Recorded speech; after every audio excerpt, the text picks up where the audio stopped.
Apple will announce the next major versions of all of their operating systems at WWDC 24 on Monday. Here is my wish list. I'm going to start with iOS and iPadOS 18. My number one request is improvements to the Files app. File management is absolutely fundamental to getting work done on a Mac or a PC, and it's been sidelined on iOS for way too long. If the Finder is a construction zone, then the Files app is like a playground sandbox. I know Apple doesn't and certainly shouldn't expose the real file system of your device to the Files app. They should keep it that way, but there is still much more room for improvement. For example, let me choose which app opens a file. If you have an ambiguous file extension like .md, which can mean multiple different things, or if you have multiple different apps on your phone that can open the same type of file, you can't choose. It can lead to a bunch of really weird conflicts. Files supports external drives, which is great, but you can't format or erase them. So often, if you're moving or copying a big file, it just randomly stops in the middle of the transfer. And a really neat feature would be if you could plug in an iPhone and an iPad together to copy files over, just like you can on a Mac. Number 2, background tasks on iPad. iOS and iPadOS are very strict about what apps are allowed to do in the background. And it makes sense because for a long time, they were very constrained with battery life and performance. But when the iPad Pro can do freeform, multi-window multitasking with an external display, when the iPad Pro has a newer chip than is available on any Mac currently for sale, it's really frustrating that, for example, you can't render a video in Final Cut in the background without it immediately being interrupted. Now, I know Apple engineers are scared that if they allow apps to take full control over the GPU whenever they want, that everybody's batteries will be drained, nobody will have any idea why, and it'll be a giant mess. But Apple already invented a method for exposing background processes on the iPhone called the dynamic island. Imagine if when you started an intense process like exporting a video or transferring a big file in Files or using some generative AI bullshit, that they would be shown in the top edge of the screen, where on the iPad you have much more room to show more things, and really turn the dynamic island into a screen-spanning taskbar or status bar. Next, ethical AI features. Everybody knows that the AI features are coming, and there's no stopping it. But if Apple's going to play the game, they ought to do it right. I want Apple to ethically justify all of the features they roll out, where the training data came from, whether it's private and safe to use, what the energy impact will be if this is a cloud-based service, and whether I can trust the results.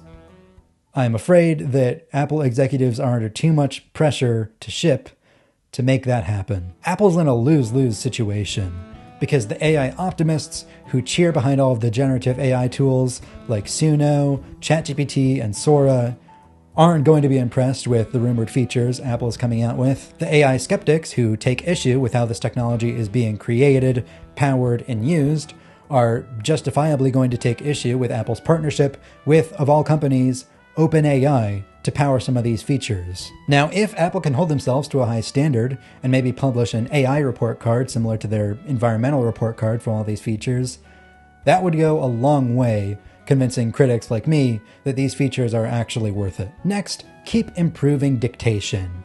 The all-new speech-to-text system in iOS 17 was a nice start, but there's still a lot of room for improvement. Automatic punctuation detection, for example, leaves much to be desired. And it still looks for proper nouns in completely wrong contexts, like switching out has for has, the kind of avocado. And the fact that it keeps processing what you've said after you're done dictating means that it can change the text to something completely wrong in the microsecond before your thumb hits the send button. It's really frustrating. Whisper has spoiled me personally with the state-of-the-art speech-to-text. I know Apple is so proud that all Apple Silicon has these powerful neural processing units that can do everything on device. Well, you know what? I run Whisper on device on my Mac Mini every week when I make the subtitles for these videos, and it does a much better job. Next, a clipboard manager. Clipboard managers are absolutely life-changing. If you don't have one on your Mac right now, I want you to go to the App Store and download Mackie. The fact that you can only copy and paste one thing at a time on iOS and iPadOS is as crazy to me as if you told me that I could only undo and redo one thing at a time. And if Apple isn't going to allow any third-party clipboard managers, they should at least provide one of their own. Standby on the iPad. Standby is one of the neatest features to come to the iPhone in a long time, but it would really shine on the iPad, where you have room for many more widgets and interesting designs. You could turn it into like a status board for your life that sits in your kitchen, or a Stream Deck style panel of controls and shortcuts that sits in your office. Now let's talk about Vision Pro. This is one of the most exciting tech products I've seen in a very long time, but after a very slow drip of content from Apple, I really want to see more signs of commitment from them in Vision OS 2. This is the first time Apple has faced a truly uphill battle starting nearly from scratch with a new software platform in a long time. The Vision Pro really needs more native apps for it to sing as a product. And right now, I just don't see a lot of developer interest. Now, there is one way Apple can demonstrate that they believe in it, that it really is the future, and that would be, number 2, bring more native apps to the Vision Pro. As it is, the Vision Pro comes with iPad versions of podcasts, calendar, and reminders running in a compatibility mode, and it's fine. But when you see how great native apps are like Music, Mail, and Safari, that's where the action is at, and that's what you want to see. Apple says every year at WWDC that if you stick to their own development tools, Swift and SwiftUI, that making native cross-platform apps is easy. You know, it's only a little bit of extra work to turn an iPhone app into an iPad app, and an iPad app into a Mac app. It's hard to believe them when so many of their own apps aren't available across all of their platforms. Next, integrate Vision Pro with the iPhone. My iPhone can unlock my Apple Watch when I first put it on, and when I sit down at my desk, my Apple Watch can unlock my Mac. And when I put on a face mask, my Apple Watch can unlock my iPhone. But when I have my Vision Pro on, I have to enter in my iPhone passcode every single time I want to use it. And while we're at it, I would really like call forwarding. If I'm already sitting at my desk and I get a phone call, I don't have to pick up my phone and hold it up to my face. If I'm already wearing my headphones, I can just bring down my microphone and click to take the call on my Mac. Answering a phone call while I'm wearing my Vision Pro is much more disruptive, especially because I have to take it off, and you really want to be careful where you sit it down, because that can be an expensive mistake. And add a ringing phone and a time sensitivity to the situation. I should just be able to answer the phone call on the headset. Next, a bigger, more customizable app view. The app view in Vision OS 1 is kind of a placeholder, and that's a reasonable compromise to make because people aren't going to be downloading hundreds of apps in the first few months.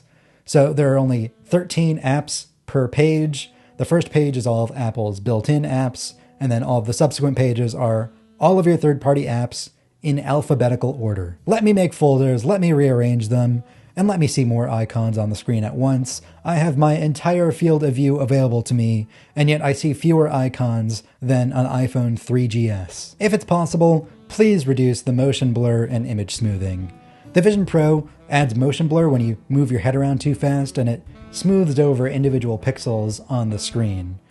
I'm sure there are probably reasons for that, because with a device like this, it's really important to reduce eye strain and motion sickness, but I feel like it's a little overcorrective. If it's possible, I'd like a clearer view. I'd also like some improvements to window management. Vision OS treats windows like physical objects. They stay where you put them.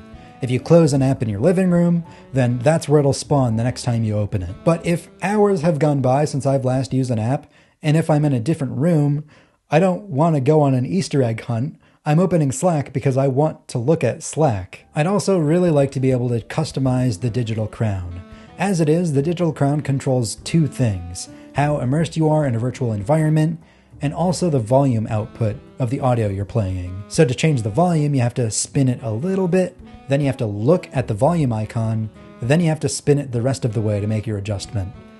As someone who almost never uses the virtual spaces and has audio playing at least 90% of the time I'm wearing the headset, I'd really like to be able to switch those defaults so that when I want to turn up the music, I don't accidentally open a portal to the surface of the moon. Next, let's talk about the Mac. My number one request is the Journal app.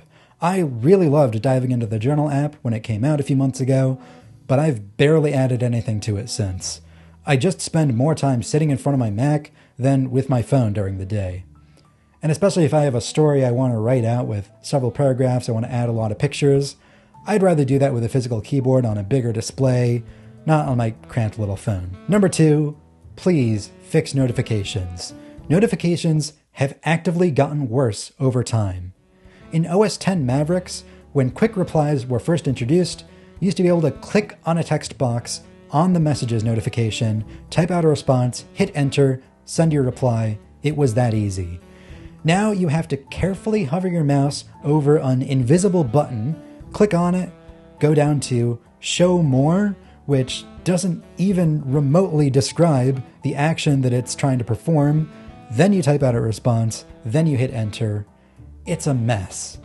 And Notification Center. Why can you only see 3 notifications at a time on my 24-inch desktop display? That's crazy. Finally, I'd like more control over photos tagging. I lovingly curate my photo library. I take time out every few weeks to manually tag faces and recent pictures, sort things into albums, but I'd really like more manual control. Back in iPhoto, I was able to bring up a view that would show me every untagged face in my photo library. I could just add them all from there. Now I have to go through picture by picture manually, and that can be a pain. If I search for car or laptop, I see a bunch of results that the algorithm has surfaced, but if there are false positives or images that don't belong, I can't correct it to improve it over time. On the Apple Watch, I just have one request, and that is more different, practical Apple Watch faces. And look, I get it. If it's 10 years in and they still haven't opened it up to custom watch faces, I'm okay with that. But if Apple is going to be the one and only designer of Apple Watch faces, I want more useful options. All the most exciting designs are coming to the Apple Watch Ultra, but I don't want or need a giant watch. I also have just one request for the Apple TV. I want it to be able to output to a 4x3 television. Because look, if I'm playing old video games with Delta and I'm airplaying them to the Apple TV, or if I'm watching old episodes of Doctor Who, I want to watch them on an appropriately old Zenith television, which I connect to my Apple TV with its HDMI to RF modulator. But the Apple TV only outputs in widescreen, so that means I need to stretch the image out so that it's the correct aspect ratio. But then the left and right edges of the screen are cut off, so I can't see the menus when I'm navigating in Plex or the TV app. Now, is this a common use case? No, but what else is the tvOS team doing? And with that, we have my WWDC wish list. Remember to like and subscribe. Stay tuned for our coverage of what Apple actually rolls out on Monday. I'm Griffin Jones with Cult of Mac.